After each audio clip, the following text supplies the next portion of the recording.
আজকের আলোচনায় আমরা সঙ্গে পেয়েছি জাতীয় পুরস্কার প্রাপ্ত বিশিষ্ট চলচ্চিত্র পরিচালক রাজা সেনকে। নমস্কার রাজাদা। আপনার চলচ্চিত্রে আসার আগে আমরা যতটুকু জানি আপনার তার আগে দুটো পর্যায়ে আছে।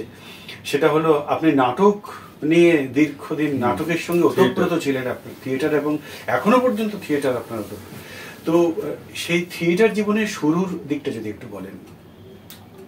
থিয়েটার যা হয়ে থাকে ওই স্কুল কলেজ লাইফে পাড়াতে নাটক করা শুরু বলতে গেলে পাড়ার থিয়েটারে অভিনয় করতাম। আর পাড়ার থিয়েটারটা খুব ভালোভাবেই হতো এবং আমি সেখানে একটা গুরুত্বপূর্ণ চরিত্রে অভিনয় করতাম। সবাই খুব প্রশংসা করতো থিয়েটারে অভিনয়, যে খুব ভালো অভিনয় করছে। সেখান থেকে উৎসাহ শুরু হয়।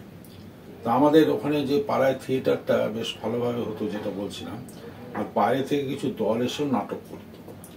তো তার মধ্যে এসেছিলেন একবার অজিতেশ বন্দ্যোপাধ্যায়, নান্দিকারের হয়ে থিয়েটার করতে।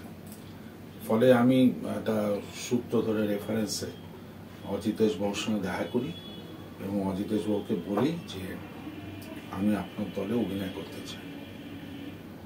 এবং উনি তখন, ধরুন ওটা আমাদের হচ্ছে যে ফেব্রুয়ারি মাসে অনুষ্ঠানটা হচ্ছে, তুমি বললো যে মে মাসের 9 তারিখে তুমি আমার বাড়িতে সকাল 9টায় আসবে। তখন আপনার বয়স কত? তখন আমি 74-এ আমি গ্র্যাজুয়েট হয়েছি। গ্র্যাজুয়েশনের পরে 54 থেকে 74 কত 20 বছর। তখন তো একটা সময়টাও আমাদের বেশ উত্তাল একটা সময়। হ্যাঁ, 7-এর দশকে 74। তখন উনি বললেন যে তার একটা ইন্টারেস্টিং হচ্ছে, ফেব্রুয়ারি মাসে বলছেন যে মে মাসের 9 তারিখে এসো, এরকম আনুমানিক বলছে 9টার সময়। বেলেঘাটা পোস্ট অফিসের পাশে আমার বাড়ি বললে, লোককে জিজ্ঞেস করলে বলে দেবে। তো এই যে ফেব্রুয়ারি মাসের আমি ওনার থেকে শুনলাম, তা আমিও গুনছি ফেব্রুয়ারি, মার্চ, এপ্রিল, মে। এবার মে মাসের 9 তারিখে চলে গেলাম 45 নম্বর বাসে, গিয়ে ওনার বাড়ির নিচে দাঁড়িয়ে দেখছিলাম ঘড়ি। তখন গ্র্যাজুয়েট হয়েছি বলে বাড়ি থেকে একটা ঘড়ি দিয়েছিল। টাইমটা দেখে সিঁড়ি দিয়ে উঠলাম, উঠে পড়া নাড়লাম, দেখি গেঞ্জি পরা, হাতওয়ালা গেঞ্জি আর লুঙ্গি পরা অজিতেশবাবু দরজা করলেন। তো আমি বললাম যে আমাকে আপনি টাইম দিয়েছিলেন 9 তারিখে 9টার সময়, তো তোমার নাম কি? তো আমার অফিসিয়াল নাম আছে স্কুলের কলেজের, সুবীর সেন। তুমি বললো, তুমি দেখি যে দাঁড়াও। তো ওদিকে একটা ডায়েরি খুলে দেখলো। আমাকে যখন উনি বলছেন তখনই কিন্তু উনি, আমি চলে যাওয়ার পরে ওটা নোট করে রেখেছে। ওনারও মনে রাখার কথা না যে এই মে মাসের 9 তারিখে 9টার সময় সুবীরকে আসতে হবে। আমি ওনার মাস্টারমশাই রেফারেন্স রেখেছিলাম, ফলে উনি একটু গুরুত্ব দিয়েছিলেন। তো উনি, ওটা হচ্ছিল আমার প্রথম পরীক্ষা আসলে, যে আমি ঠিক সময় ঠিক দিনে যাচ্ছি কিনা। তারপরে আমি নান্দিমুখে, উনি ততক্ষণে নান্দিমুখ শুরু করেছেন, নান্দিকারে না, নান্দিমুখে। তখন নান্দিমুখে উনি আমাকে আসতে বললেন নিয়মিত। ওদের রিহার্সাল রুমে আমি যেতাম এবং ওদের সঙ্গে থিয়েটার শুরু করি। অজিতেশ বন্দ্যোপাধ্যায়, রুদ্রপ্রসাদ সেনগুপ্ত একসঙ্গে না, তখন নান্দিমুখ উনি তখন একসঙ্গে ছিলেন না। সেই সময়টা আপনি দেখেননি? না, আমি যখন উনি নান্দিমুখ করছেন, সেখান থেকে শের আফগান হয়েছিল, নানা রঙের দিনগুলো উনি করছিলেন। আর সর্বোপরি উনি তৈরি হচ্ছেন পাপপূর্ণ নাটক, টলস্টয়ের পাপপূর্ণ নাটক। আমার পাপপূর্ণ নাটকের প্রথম দিন থেকে শেষ মঞ্চস্থ করা পর্যন্ত পুরো যে ডেভেলপমেন্টটা কিভাবে হলো, সেটা আমার চোখের সামনে আস্তে আস্তে এরকম ফুলটা মেরেছে। এটা অসাধারণ ক্লাসিক নাটক এবং ওটা আমাকে প্রচুর অনেক কিছু শিখিয়েছে, যেমন ডিসিপ্লিন। তারপর ধরুন অজিতেশ বাবুর নজর ছিল মাথার চুল থেকে পায়ের নখ পর্যন্ত ইন ডিটেল কাজ করা। আপনার যেটা আমার সুবর্ণলতা ছবিতে, আপনার বইতে আপনি লিখেছেন, আমার সুবর্ণলতা ছবিতে এটা যে প্রকাশ পেয়েছে। প্রত্যেকের চুল থেকে পায়ের নখ পর্যন্ত মেকআপ, গেট আপ, কস্টিউম ইত্যাদি সব ব্যাপারে, অর্থাৎ ডিটেল কাজ করা। এই ডিটেল কাজটা আমি অজিতেশ বাবুর কাছেই শিখেছি। আমি একটা অভিজ্ঞতা একজনের কাছে শুনেছিলাম যে সত্যজিৎ রায়ের সিনেমা রিলিজ করেছে, সেটা উনি দেখতে যাবেন, সেই জন্য সকালবেলা উনি চান করে খাওয়া দাওয়া করে বিশ্রাম নিচ্ছেন, একটা বই পড়ছেন, এবং সেই বইটা পড়ার পর সেদিন উনি আর কোনো কাজ রাখেননি, ছবিটা দেখতে যাবার জন্য উনি মানসিকভাবে তৈরি হচ্ছেন। আর আমরা প্রতিদিন প্রতিনিয়ত নানান কিছুর মধ্যে পজ করে করে আজকে ছবি দেখি, ফাস্ট করে করে ছবি দেখি। এই যে জায়গাটা যে অজিতেশ বন্দ্যোপাধ্যায়, তার সম্পর্কে আপনার বিশেষ যদি কিছু না, ধরুন একটা নমুনা দিচ্ছি, যে একদিন ধরুন আমাদের রিহার্সাল শুরু 5টায়, তো 5টার আগে আমরা বসে যেতাম। তুমি 5টার একটু আগেই ঢুকতেন, 2-4 মিনিট আগে। এবার ঢুকে উনি রিহার্সাল শুরু করবেন। যেমন সব 5:10 বা 5:05 দুজনে এসছে। তো বলছে যে তুমি কি স্যার, আপনি আমাদের আসতে বলেছিলেন? কোথায়, কেন? তো বলো যে এই রিহার্সালে। কটার সময় বলেছি? 5টায় বলেছিলেন। এখন কটা বাজে? 5:05। 5:05 হলো কেন? এটা কিন্তু একটা বিক্ষিপ্ত ঘটনা নয়, এটাই কিন্তু ওনার নিয়মানুবর্তিতা। তো 5:05 হলো কেন? বলে আসলে আমরা যেখান থেকে আসছি সেখান থেকে বাসে, মানে আমরা ধরুন 3:30 বাসে উঠছি, তাতে 5:05 হয়ে গেল। আমরা যদি এখানে আগে আসতে চাই তাহলে 2:30টার বাসে আসতে হতো, তাহলে 1 ঘন্টা আগে এসে বসে থাকতে হতো। তো 1 ঘন্টা আগে এসে বসলে না কেন? 1 ঘন্টা এসে এখানে বসে পাড়ার চায়ের দোকানে পাউরুটি আর চা খেতে। কিন্তু আমার এখানে 5:05 হবে না, গেট আউট। এইটা কিন্তু একদিনের বিক্ষিপ্ত ঘটনা নয়, এটা ওনার জীবন চর্চা। অজিতেশ বাবুই একটা স্লোগান দিয়েছিল যে এই অফিস পাড়ার লোকদের দিন থিয়েটার হবে না, 10টা 5টা অফিস করবে, তারপরে সে নাটক করবে, হবে না, ফুল টাইমার হতে হবে। এই যে আপনি বললেন যে সকালবেলা উঠে স্নান করে একটা সিনেমা দেখবে বলে নিজে প্রিপারেশন নিচ্ছেন, এই যে একাগ্রতাটা, কনসেন্ট্রেশনটা থাকা দরকার। ফলে উনি বলছেন থিয়েটারে যদি হোল টাইমার না হয়, এই সরকারি চাকরি করবে কি বেসরকারি চাকরি করবে, অমুক তমুক করে একটা খুচরো সময় এসে নাটক করলে হবে না, নাটকটা হোল টাইমার হতে হবে। তো উনি, আমি যখন ওখানে হোল টাইমার হলাম, উনি ওকে মাসে 100 টাকা করে কি 100-150 টাকা করে 125 টাকা এরকম দিতেন। এই হোল টাইমার হওয়ার স্লোগানটা উনি দিয়েছিলেন, পেশাদারি হওয়া। ফলে আমি যখন অজিতেশ বাবু চলে গেলেন যাত্রা করতে বা নান্দিমুখটা বন্ধ হয়ে গেল, আমি হোল টাইমার কি করব? এই সময় আমার সঙ্গে সৌভাগ্যবশত মোহিত চট্টোপাধ্যায়ের আলাপ হয়, এবং সেই সূত্রে আমি, উনি একটা ছবি করছিলেন মেঘের খেলা, সেই ছবিতে আমি ওনার সহকারী পরিচালক, তো কার্ড না হলে হয় না, তবে অবজারভার, তবে তখন এত কঠিন ব্যাপার ছিল না, ওনার সঙ্গে আমি হোল টাইমার থেকে গেলাম। মোহিত চট্টোপাধ্যায়ের সম্পর্কে আপনার অকুণ্ঠ শ্রদ্ধা এবং তার প্রতি কৃতজ্ঞতার কথা আপনি, মানে উনি আমার পিতা, তো মানে কর্মজীবনের পিতা উনি। তো যাই হোক, উনি, ওনার সঙ্গে থাকতে শুরু করি 24 ঘন্টা প্রায় বলা যায়। কারণ উনি যখন ছবি করছেন তখন উনি বালিগঞ্জে একটা হোটেল ভাড়া করেছিলেন, একটা লজ আর কি, সে হলিডে হোম মতন, সেখানে আমরা থাকতাম ইউনিটটা।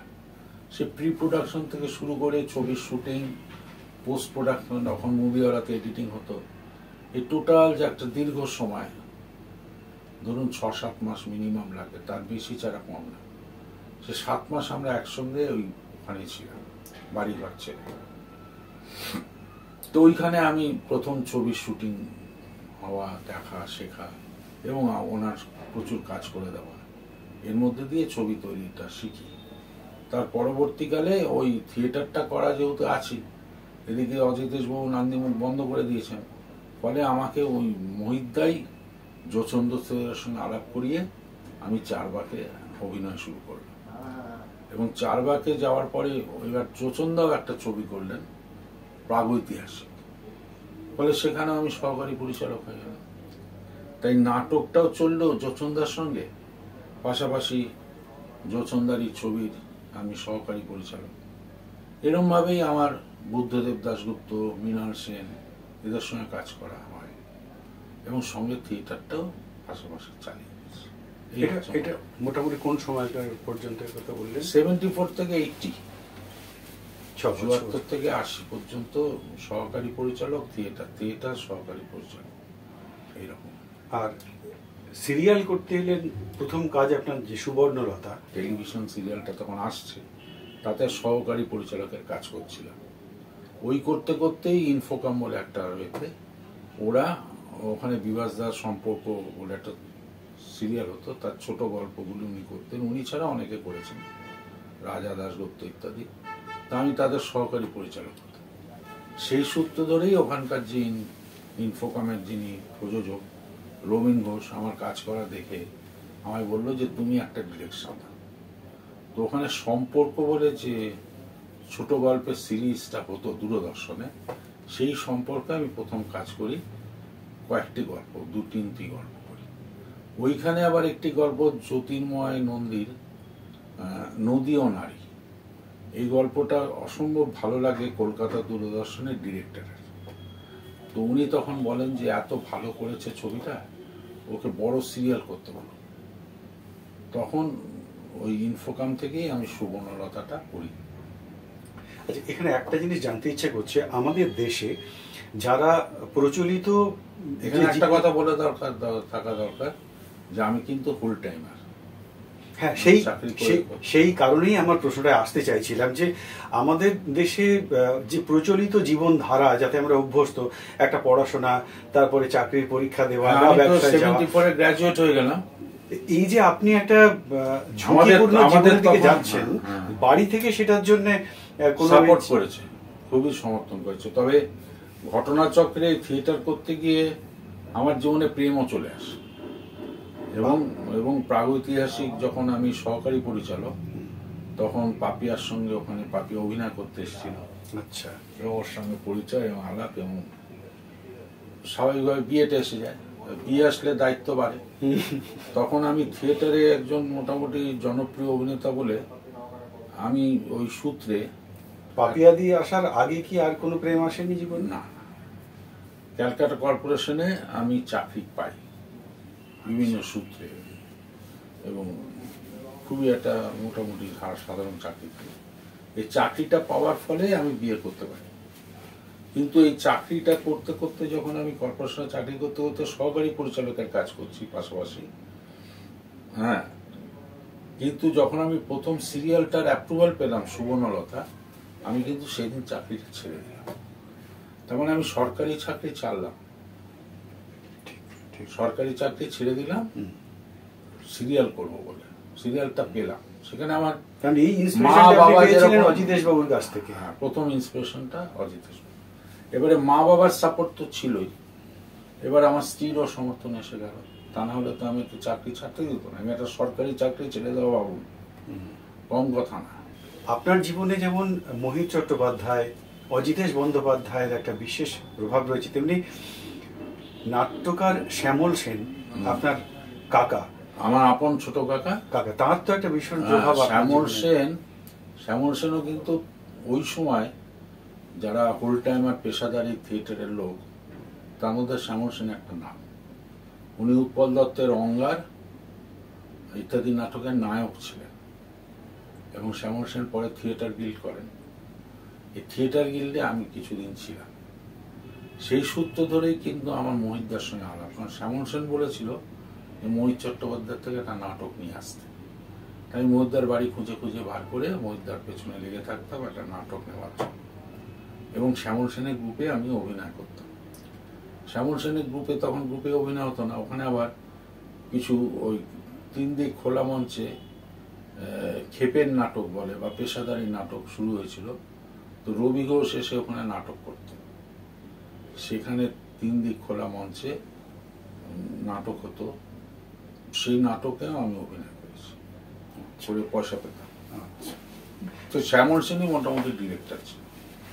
তা শ্যামল সেনও হোল টাইমার ছিলেন, এবং শ্যামল সেনের সূত্র ধরেই মোহিতদা, এবং সেই মোহিতদার সঙ্গে আমার জড়িয়ে পড়া ফলে শ্যামল সেনের একটা অবদান তো অবশ্যই আছে।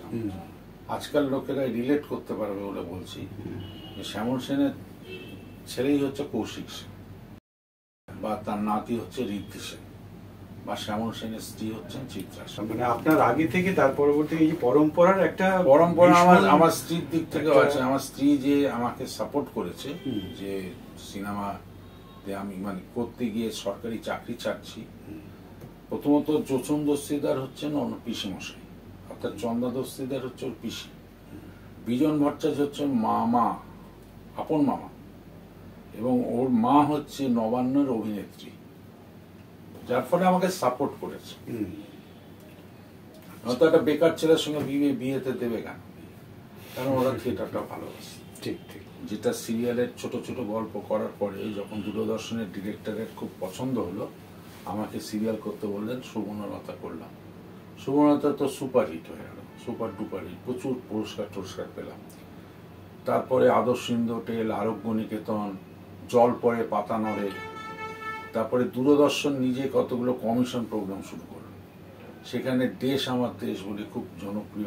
আমরা তো যারা ছোটবেলায় ওই সিরিয়ালগুলো দেখেই তো আমরা বড় হয়েছি, এবং লেখাতে পড়েছি যে উৎপল দত্তকে যখন আপনাকে পরিচয় করাচ্ছেন বোধহয় মৃণাল সেন না তরুণ মজুমদার, তো উনি বলছেন যে হ্যাঁ ওই একটা সিরিয়ালই তো দূরদর্শনে হয় একজনের, যেটা দেখা যায়।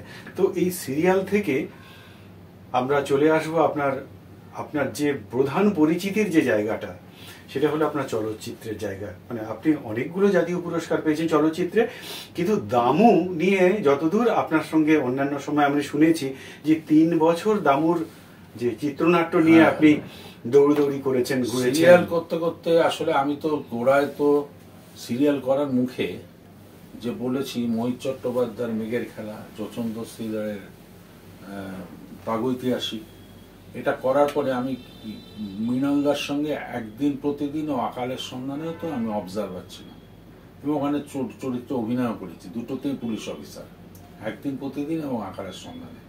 এবং পুরো শুটিংয়ে উনি আমায় রেখেছিলেন, আমাকে খুব ভালোবাসতেন মৃণাল সেন।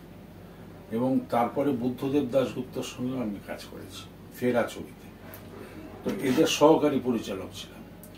অর্থাৎ আমার সিনেমা করবার একটা বাসনা, ইচ্ছে। আপনাকে তরুণ মজুমদারের কাছে যখন গিয়েছিলেন সহকারী হওয়ার জন্য, তিনি তো বলেছিলেন যে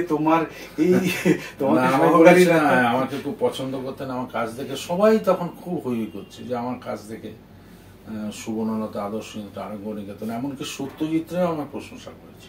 সত্যজিতের প্রসঙ্গে আলাদা করে আসবো, আপনি তো যাই তরুণ মজুমদারও প্রশংসা করেছেন। তখন আমি তরুণ মজুমদারকে বললাম যে আপনার ছবি আমাকে সহকারী পরিচালক নিন, আমি কাজ শিখতে চাই।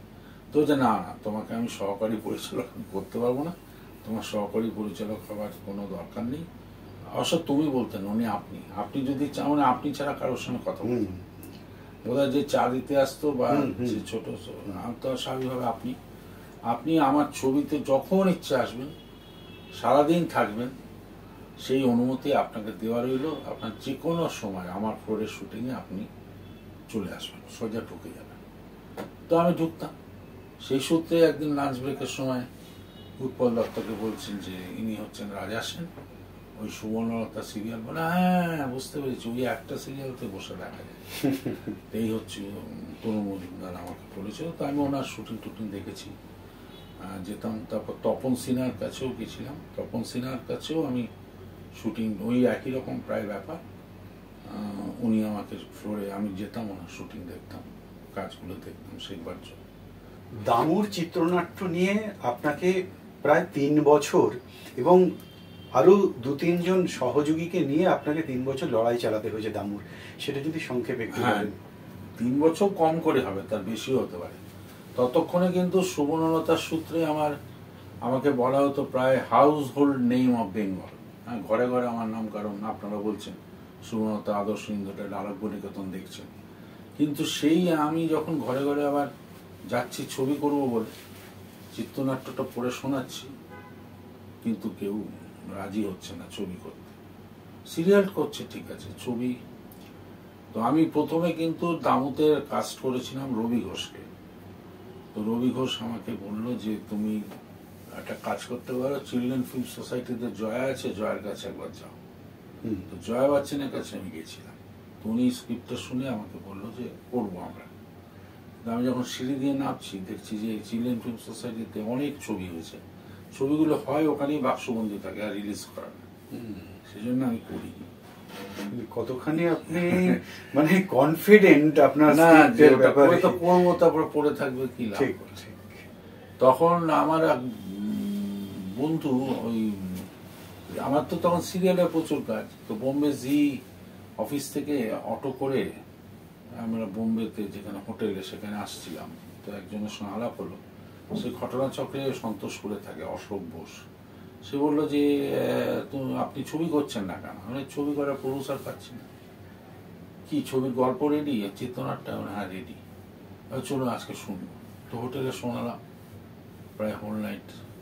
শোনার পরে বললো কাল সকালে একজনের কাছে নিয়ে যাবো। তো একজনের কাছে নিয়ে গেল, তাপস বলে। তাপস, আমার ছবি তখন তো সিনেমা করতে বাজেট ছিল 24 লাখ টাকা। তো ওই অশোক বললো আমি 8 দেবো, তাপস বললো 8 দেবে, আর আমি সিরিয়াল করে টোরে যে সঞ্চয় করেছিলাম আমি বললাম আমি 8 দেবো। তা 3 8 24 লাখ। আর অশোকের রাজার আর তাপসের ART ফিল্মস, অশোক রাজা তাপস, ART ফিল্মসের ব্যানারে আমরা দামটা করলাম। প্রায় মিনিমাম কম করে 3 বছর পরে আমরা নিজেরাই করলাম বলতে গেলে, মানে সেই অর্থে কোনো পেশাদারি প্রযোজক নয়। কিন্তু ছবি সুপারহিট, মানে আজও দামও সুপারহিট হলেও আমাদের কাছে কিন্তু মানে বাণিজ্যিক সফলতার ছায়াটা আমাদের ঘাড়ে আসেনি, কারণ আমরা আমাদের আসল যে রাইটটা সেটা আবার একজন যথারীতি একজন অবাঙালি মারোয়ারিকে বিক্রি করা হয়েছিল। তো যে লাভটা সেটা মারোয়ারি এই অবাঙালি ভদ্রলোকই খেয়েছে, আজও খায়, সে কোটি টাকার উপরে রোজগার। শিশু চলচ্চিত্র বাংলায় বোধহয় দামু শেষ ছবি, মানে ওই মাপের। দেখুন আমার শিশু মনস্তত্ত্বকে মাথায় রেখে সন্দীপ রায় একটা লেখায় লিখেছেন যে আমার প্রিয় শিশু চলচ্চিত্র দামু, এটা লিখেছে। অর্থাৎ ওনার বাবার ছবি থাকা সত্ত্বেও ওনার প্রিয় ছবি দামু। দেখুন দামু ছবি করবার একটা বাজে অভিজ্ঞতা হচ্ছে, লোকে বলে শিশু চরিত্র হচ্ছে না কেন, কিন্তু যখন আমি দামু ছবিটা করলাম তখন কিন্তু হলে খুব একটা এটা জনপ্রিয়তা হয়নি, থিয়েটার হলে জনপ্রিয়তা হয়নি, পরে টিভিতে দেখিয়ে জনপ্রিয়তা হয়েছে। আর তখন অনেকে স্কুল টুল থেকে বলা হতো যাওয়ার জন্য, কিন্তু সেই কালচারটা নেই যে স্কুল থেকে সবাইকে নিয়ে সিনেমা দেখবে। ফলে লোকে বলে, খুব মানে বক্তৃতা দেয় চিলড্রেন ফিল্ম হওয়া দরকার, কিন্তু চিলড্রেন ফিল্ম হলে তার প্রতি কোনো দায়িত্ব সমাজ বা পরিবার কিন্তু পালন করে না। ফলে চিলড্রেন ফিল্ম এই সাধারণ ছবি, দেখুন ওইসব বাণিজ্যিক ছবিগুলো কলেজের ছেলেমেয়েরা নিজেরা দল বেঁধে যায় কি গেল, নিজেরা নিজেদের দায়িত্বে যায়, কিন্তু পরিবার একটা ছবি দেখতে যাচ্ছে সেই সংস্কৃতিটা তো নেই, ফলে চিলড্রেন ফিল্ম হয়। আপনার ছবির মধ্যে ফিচার যেগুলো, তার মধ্যে প্রায় সব ছবিতেই একটা কমিটমেন্টের জায়গা থাকে। সেই রকম নাম বলতে গেলে আপনার দেবীপক্ষ, চক্রবুহ, আত্মীয় স্বজন, দেশ, সবকটাতেই। আসলে সত্যি কথা বলতে কি, আমি যখন কলেজে পড়ছি, দেশে তো আপনার বলছি 70 দশকে, তখন একটা বিশাল রাজনৈতিক আন্দোলন, নকশাল আন্দোলন চলছে, এবং দেওয়ালে দেওয়ালে লেখা থাকতো যে কারো কারো মৃত্যু থাই পাহাড়ের চেয়েও ভারী, কারো কারো মৃত্যু হাঁসের পালকের চেয়েও হালকা। অর্থাৎ তুমি যেটা শিখেছিলাম যে তুমি যদি জীবনে কিছু সোসাইটির জন্য করো তাহলে তোমাকে মানুষ মনে রাখবে, আর তুমি যদি নিজের স্বার্থপরতা নিয়ে একটা উপমণ্ডকতার মধ্যে থাকো তাহলে সমাজও তোমাকে মনে রাখবে না। অর্থাৎ তোমার মৃত্যুটা ওই মানে বুনো হাঁসের পালকের মতন হালকা হয়ে যাবে, আসলে চলে গেলে সমাজে। কিন্তু তুমি যদি কিছু করো সোসাইটির জন্য, যেটা মাও সেতুংয়ের কথা ছিল, তাহলে কিন্তু সমাজও তোমাকে মনে রাখবে, একটা দাগ কেটে যাওয়া। তো তার একটা প্রচেষ্টা করেছি যে আমি যে ছবি করব, কেন করব ছবিটা, করব কেন, কিসের জন্য, কার জন্য, সমাজে কিছু একটা মানে একটুখানি থাকে, যেটা একটা মেসেজ থাকে, যে সেইটা দেওয়ার চেষ্টা করেছি। এখন সেইটা নিয়েও বিতর্ক থাকতে পারে যে সিনেমার কাজ তো তা নয়, কিন্তু কি কাজ আমি জানি না, আমার ছবি কিন্তু কিছু না কিছু একটা মানে সমাজ সংস্কারের কথা বা শিক্ষার কথা বলবার চেষ্টা করেছি। না, কিন্তু সিনেমা সেটা নয়, এটা বলি কি করে? যেমন ধরুন না, অনেকেই তো কেউ বলেছেন বলেছে যে যে যে কোনো শিল্প বাণিজ্যিক মাধ্যমে, ছবি হয়, না, যে যেহেতু- কোনো শিল্প মাধ্যমেরই তো একটা সামাজিক সে দায়বদ্ধতা। দায়বদ্ধতাটা আছে বলে আমি বিশ্বাস করি, কিন্তু দায়বদ্ধতা নেই এমন ছবি তো প্রচুর হচ্ছে না। সেই সব ছবি তো বাণিজ্যিক ভাবেও সফল হচ্ছে, পয়সা আমরা তো পাচ্ছে সেরকম তারা। অর্থে বাণিজ্যিক ভাবে সফলতা পাইনি। হুম। সেজন্য আমি এখন আবার সে দামুর মতন একটা চিত্রনাট্য নিয়ে 3 বছর তো কিছু হয়নি, আমি ঘোরাঘুরি করছি, প্রযোজক পাচ্ছি না। হুম। আচ্ছা, এখানে একটা জিনিস জিজ্ঞাসা করি, আপনারা ওই সময়ে 7-এর দশকেই সময় 6-এর দশকে যারা কাজ করেন, তারপরে আপনি 7-এর দশকে কাজ করছেন। না, আমি কিন্তু আরেকটু পরে কাজ করছি, আমি 80-র মাঝামাঝি থেকে কাজ করছি। না, কিন্তু আপনার প্রেক্ষাপটটা তৈরি হয়েছে 7-এর তৈরি দশকে। হয়েছে। তার মানে আমি বলছি, এই যে 70-র আপনাদের দশকে তৈরি একটা হয়েছে। আপনাদের কাজকর্মের মধ্যে আপনাদের একটা আদর্শ এবং কমিটমেন্টের যে পেয়েছি না ছাপ, মানুষগুলোকে, যেমন অজিতেশ বাবুকে পেয়েছি, উৎপল দত্তকে পেয়েছি, হুম। সৌম্য মিত্রর সঙ্গে আমার একটা মানে অসম্ভব হৃদ্যতার সম্পর্ক। আপনি বুঝতেই পারবেন যে সৌম্য মিত্রকে নিয়ে তাকে নিয়ে তো আপনি তথ্যচিত্র করেছেন, এবং উনি একমাত্র আমায় করতে দিতে অনুমতি দিয়েছিলেন। অনেকেই গেছিল কিন্তু উনি রাজি হননি। তো তার উপর আমার একটা 3 ঘন্টার ডকুমেন্টারি আছে, হ্যাঁ, the Doyen of Indian theatre. আবার একটা 1 ঘন্টার আছে, গ্লিমসেস অফ এ জিনিয়াস। সুতরাং এই যে সৌম্য মিত্রর সঙ্গে আমি দীর্ঘদিন থেকেছি, তো এইসব যে মানুষগুলোকে পেয়েছি, তপন সিনহার উপর ডকুমেন্টারি করেছি, সুচিত্রা মিত্রের উপরে কাজ করেছে, এইসব মানুষকে তো পেয়েছি না, পাওয়ার ফলে আমাদের মধ্যে একটা এই শিক্ষাটা হয়েছে, যে শিক্ষাটা দুর্ভাগ্যবশত আমার মনে হয় এই জেনারেশন অনেকে পাচ্ছে না। আর ওই সময়কার যে উত্তাল রাজনৈতিক সময়টাও তো আমাদেরকে দিয়েছে অনেক, নিশ্চয়ই আমাদের যে সমাজের প্রতি দায়বদ্ধতাটা, সেটা ওই সময়কার রাজনৈতিক উত্তাল সময়টাও দিয়েছে। এখন কি সেই নিরিখে বলবেন একটা স্থবির সময়ে আমরা অতিক্রম করছি? অবশ্যই স্থবির সময় করছি, কোনো রাজনৈতিক উত্তাল নেই কোনো রকম। ধরুন না, স্বাধীনতা আন্দোলনের পরে যে নবান্ন থেকে পথের পাঁচালী পর্যন্ত আসা ইত্যাদি, থিয়েটার কি সিনেমায়, তার তো অ্যাকচুয়ালি স্বাধীনতা উত্তর একটা প্রভাব আছে।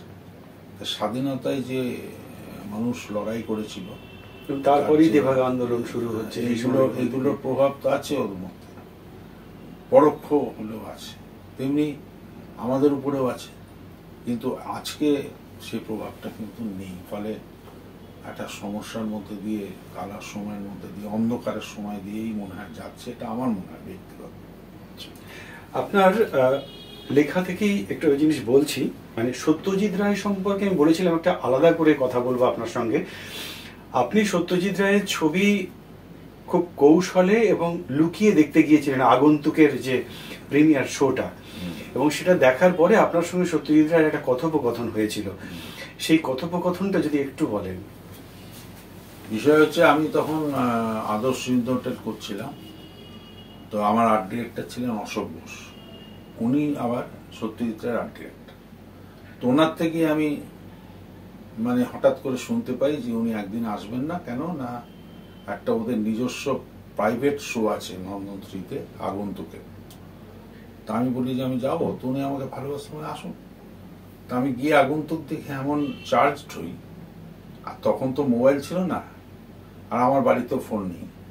হ্যাঁ, এটা একটা খুব ইম্পর্টেন্ট জায়গা, মানে আপনি এতগুলো সিরিয়াল করে ফেলেছেন। না, আমি ন্যাশনাল পাওয়ার পরে পাওয়ার হয়ে গেছে, আপনার ফোন নেই, আপনার বাড়ির থেকে পাশের বাড়িতে একটা ফোনের চুক্তি করেছিলাম যে 1 ঘন্টা ফোন করব বা ফোন রিসিভ করব, তার জন্য একটা পয়সা আমি দেবো। এই সময়ের নিরিখে সেটা তো যাই হোক, তো সেখানে গিয়ে আমি সত্যজিৎ রায়কে ফোন করেছিলাম একদিন ডায়াল করে, উনি ফোনটা সরাসরি ধরেছিলেন। তাই বলেছেন, আপনার এই আগন্তুক ছবিটা দেখলাম, এটা নিয়ে আমার 2-3টা প্রশ্ন আছে। প্রথম উনি বললেন, দেখলেন কি করে, দেখলেন কোথা থেকে দেখলেন, কিভাবে দেখলেন? তখন আমি বুঝলাম যে দেখাটা বোধহয় এটা ঠিক হয়নি, কারণ আসলে প্রাইভেট কয়েকজন মাত্র দেখেছে, তার মধ্যে আমি দেখেছি। তো যার সূত্রে দেখেছি সে শুনলে তাকে বকবে, তা আমি সেটাকে গোপন করলাম। তো বললাম, যা দেখে তো ফেলেছি, এবার কতগুলো প্রশ্ন এসছে করতে পারি, ঠিক আছে করো। তখন আমি কয়েকটা প্রশ্ন করেছিলাম, সে প্রশ্নের উনি উত্তর দিয়েছিলেন। আমার মনে হয় যে আমি একটা বই লিখেছি না, কি করে ক্যামেরায় চোখ রাখলাম, দেশ পাবলিকেশন, এই বইটা পড়লে একটু ডিটেল জানা যাবে। হ্যাঁ, তখন উনি তার প্রত্যেকটা উত্তর দিয়েছিলেন। আমি যে কটা প্রশ্ন করেছি, অনেক হয়তো মানে বালকোচিত প্রশ্ন হতে পারে, মানে আমি বলছি যে একটা পরিণত ছায়া দেখা যাচ্ছে, পরিণত লোককে একটা অপরিণত কতগুলো প্রশ্ন করছি, তা সত্ত্বেও উনি যে এত ধৈর্য নিয়ে তার উত্তর দিয়েছেন, এটা তার মহানুভবতা, ওনার মহানুভবতা। ওই এক্সপিরিয়েন্সের সূত্রে একটা জিনিস আমি জানতে চাইবো, যেটা মানে ব্যক্তিগতভাবে আমাকেও মানে আমি চেয়েছিলাম আপনার সঙ্গে সামনাসামনি এই বিষয়টা নিয়ে একদিন কথা বলবো। আপনি বলছেন একটা কথা বলতে চাই, উনি বললেন আচ্ছা বলুন। তো তখন আপনি বললেন যে, আমি বললাম আমার অসাধারণ লেগেছে আপনার এই ছবিটা, আগন্তুক ছবিটা, এবং বলে আপনি বলছেন যে ম্যারেজ ও সেক্স নিয়ে আপনি বলেছেন ম্যারেজ ইনস্টিটিউশনের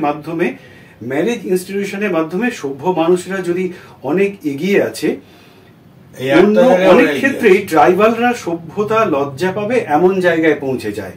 তো সেক্সকে এত সহজে এড়িয়ে গিয়ে ম্যারেজ ইনস্টিটিউশনকে এত বড় করা, হ্যাঁ, এটা নিয়ে আমার একটা প্রশ্ন আছে। আপনি বললেন এটা কি আপনি সত্যি মনে করেন? আপনি সত্যজিৎদাকে জিজ্ঞেস করেছিলেন, তার উত্তরে উনি বলেছিলেন, সেটা আমি পড়ে দিচ্ছি, তারপরে ব্যাখ্যাটা আপনার কাছ থেকে নেব, যে চলচ্চিত্রে এর বেশি কিছু বলা যায় না। আমি বললাম তার মানে কিছু বলার আছে? আপনি বললেন না, আবার ভারী গলায়, হ্যাঁ এইখানে আমি ততটা বললাম না। এই যে আপনি ওর কাছ থেকে কথাটা বের করে নিচ্ছেন, এই বিষয়টার ব্যাখ্যাটা একটু জানতে চাই আপনাকে। আসলে আমার তখন বয়সের অনুযায়ী অভিজ্ঞতা আমার মনে হয়েছে যে সারা পৃথিবীতে একটা প্রশ্ন, ম্যারেজ ইনস্টিটিউশনটা কতটা টিকবে কি টিকবে না, এটা নিয়ে একটা সমস্যা আছে। আর এই যে আমাদের ম্যারেজ ইনস্টিটিউশনে আমাদের বাপ ঠাকুর দ্বারা এক একজন 70 বছর 80 বছর ম্যারেজ ইনস্টিটিউশনটা চালিয়ে গেছেন, এর কতটা বৈজ্ঞানিকতা আছে, এটা নিয়ে আমার মধ্যে একটা প্রশ্ন এসে গেছিল।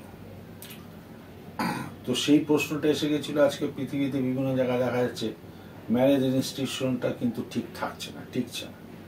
হ্যাঁ, এবং তারা ইয়ে করছে, এটা কিছুদিন থাকছে, মিউচুয়াল একটা সেটেলমেন্ট করে। বা আমি আমেরিকায় একবার ঘুরতে গেছিলাম, তাতে দেখেছি যে স্বাভাবিকভাবে ওরা বলছে যে এরা ওর 3 নম্বর এটা বিয়ে, তার আগে 2টো বিয়ে, তারা সবাইকে জানে, কিন্তু তারা মেনে, মানে একটা বৈবাহিক জীবন 7-8 বছর 10 বছর পরে আর টেকে না।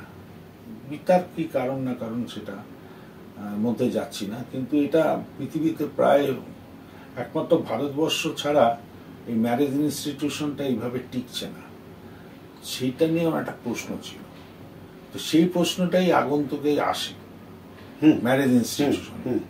কিন্তু তখন উনি বললেন যে এই একটা জায়গাতে আমাদের সভ্য মানুষরা এগিয়ে আছে, ম্যারেজ ইনস্টিটিউশনটা ঠিক, এর ফলে সমাজটা টিকে আছে, এরকম কিছু একটা বলেছেন। হ্যাঁ, সেইটা নিয়ে আমার মনে হলো আপনি কি সত্যি তাই মনে করেন? ঠিক। উনি বললেন যে না, এটা আমি সিনেমায় এর চেয়ে বেশি কিছু বলা যায় না, বলবো আমাদের দেশের সিনেমায় উনি বলাটা ঠিক না। আমি কিছু মনে করলেও আমি এখানে এইটুকুই থাকতে চাই। মানে এটা কিন্তু আপনি ওই প্রশ্নে আলোচনায় গিয়েছিলেন বলেই অন্য যে সত্যজিৎ রায়কে আমরা জানার সুযোগ পেয়েছিলাম আপনার মাধ্যমে। এবার আমি আপনাকে জানতে চাইব যে এই সময় আপনি যে কতগুলো ছবি এখনো পর্যন্ত করে গেলেন, আপনার বিচারে সেরা ছবি কোনটা? এবার আমার কাছে না খুব পছন্দের এবং ভালোবাসার ছবি হচ্ছে মায়ামৃদঙ্গ। যদিও দামুর হচ্ছে প্রিয় ছবি, সুতরাং সবাই বলে আমার শ্রেষ্ঠ ছবি দামু। আর আমার কাছে কিন্তু একটা ভালোবাসার এবং প্রেমের আমার খুব গুছিয়ে ভালোবাসার ছবি হচ্ছে মায়ামৃদঙ্গ।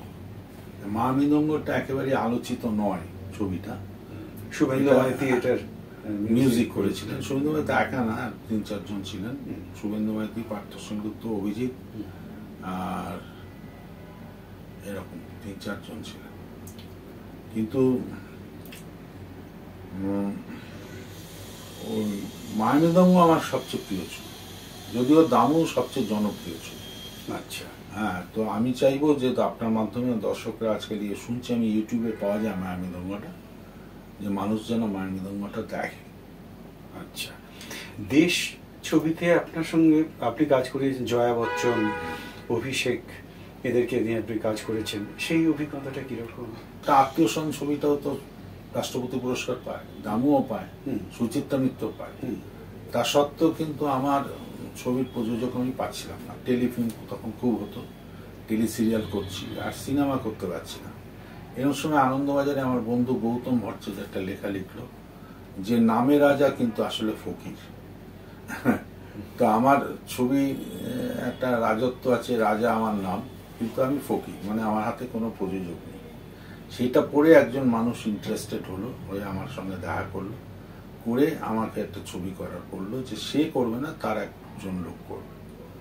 সেই লোকটাকে আমি বললাম আমি এই ছবিটা ভেবেছি এখন দেশ ছবিটা করব, প্রফুল্ল রায়ের একটা গল্প থেকে, কিন্তু এই ছবির যে মূল চরিত্র সেটা আমার ইচ্ছে যে জয়া বচ্চন না হলে এরকম কেউ, তনুজা বা রাখি গুলজার।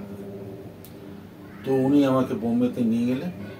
তো বিভিন্ন চেষ্টার মধ্যে মধ্যে মধ্যে গিয়ে খুব নাটকীয়ভাবে জয়া বচ্চনের সঙ্গে আমি দেখা করি। জয়া বচ্চনের সঙ্গে দেখা করাটা খুব মুশকিল ছিল।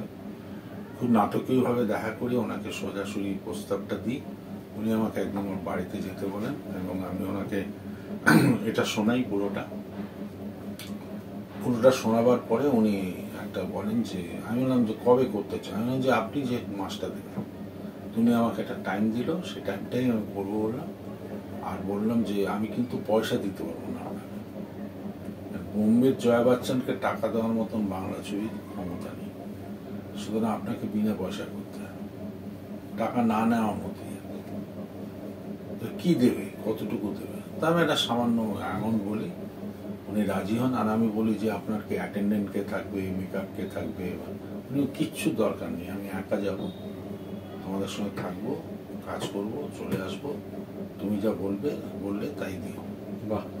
এবং কোনো উনি মেকআপের লোক আলাদা, এখন অ্যাসিস্ট্যান্ট নেওয়া কিচ্ছু নেননি, আমাদের সঙ্গে থেকেছেন 1 মাস থেকে শুটিং করেছেন। শুধু তাই নয়, এই শুটিং করতে করতে আমার একটা আবদার ছিল, একটা ছোট্ট চরিত্র ছিল অভিষেক বচ্চন যদি করে। করতে করতে এত ভালো লাগে, উনি অভিষেককে ফোন করে, অভিষেক এসে নিজের পয়সায় এসছে, নিজের পয়সায় থেকেছে, নিজের সব কাজ করে চলে গেছে। অতিথি শিল্পী নাম দিয়েছিলাম, 1 টাকাও নেই। হ্যাঁ, মানুষ যে উচ্চতায় পৌঁছন তার পেছনে কত কারণ থাকে, তার ঔদার্য, তার উচ্চতাটা। এরা মানুষ অসাধারণ, সব মানুষ, ভালো মানুষ। এত সব ভালো মানুষের সঙ্গে থেকে খুব ভালো লাগছে। আপনিও ভালো মানুষ, মোটামুটি গুটিয়ে আনা যায়। হ্যাঁ, আমরা একদম শেষে আপনার কাছে জানবো যে এই সময়ে আপনি অত্যন্ত সজীব চিন্তায় আপনি অন্যান্য কাজ করছেন, বিভিন্ন প্রতিষ্ঠানে পড়াচ্ছেন, কিন্তু আপনার কাছ থেকে আরো দামুর মতো, দেশের মতো, দেবীপক্ষের মতো, আত্মীয় স্বজনের মতো, এবং শেষে আপনার সবচেয়ে প্রিয় ছবি মায়া মৃদঙ্গ, এরকম এই যে সময়ে, মানে আপনারা যে উত্তাল সময়ের মাধ্যমে আমি বলছি, দামুর মতন, আত্মীয় স্বজনের মতন, দেবীপক্ষের মতন, কৃষ্ণকান্তের উইলের মতন এবং সর্বোপরি মায়া মৃদঙ্গের মতন ছবি আমি এখনো করতে পারি, করার ইচ্ছে নিয়ে আছি, স্বপ্ন নিয়ে আছি, এবং সর্বোপরি চিত্রনাট্য নিয়েও হাঁটছি। কিন্তু সেই যে দামুর সমস্যা, প্রযোজক না পাওয়া, আজও সেই সমস্যার মধ্যে আমি আছি। সুতরাং কেউ যদি এগিয়ে আসে, আমি নিশ্চয়ই এই ধরনের ছবি করতে আগ্রহী এবং আমার বিশ্বাস যে আমি করে দিতে পারবো। আরো দীর্ঘ সময় আমাদের দরকার থাকলে নয়, আছে অন্য সময় রাজাদাকে আমরা চাইবো আরো এই ছবির তৈরি করার নেপথ্যের অজস্র কাহিনী, যেগুলো আমরা জানবো এবং যেগুলো আমাদেরকে আরো বেশি সমৃদ্ধ করবে। এটা যদি ভালো লাগে তাহলে পার্ট 2 হবে। এই আবদার এখন থেকেই আপনাকে জানিয়ে রাখলাম। এতখানি সময় আমাদের জন্য দেবার জন্য দর্শক সাধারণের পক্ষ থেকে আপনাকে আমাদের অসংখ্য ধন্যবাদ। অসংখ্য ভালো থাকুন, সহ্য করেছেন তার জন্য। আপনার কাছ থেকে পরবর্তী ছবি এবং সময়ের অপেক্ষায় রইলাম। ঠিক আছে।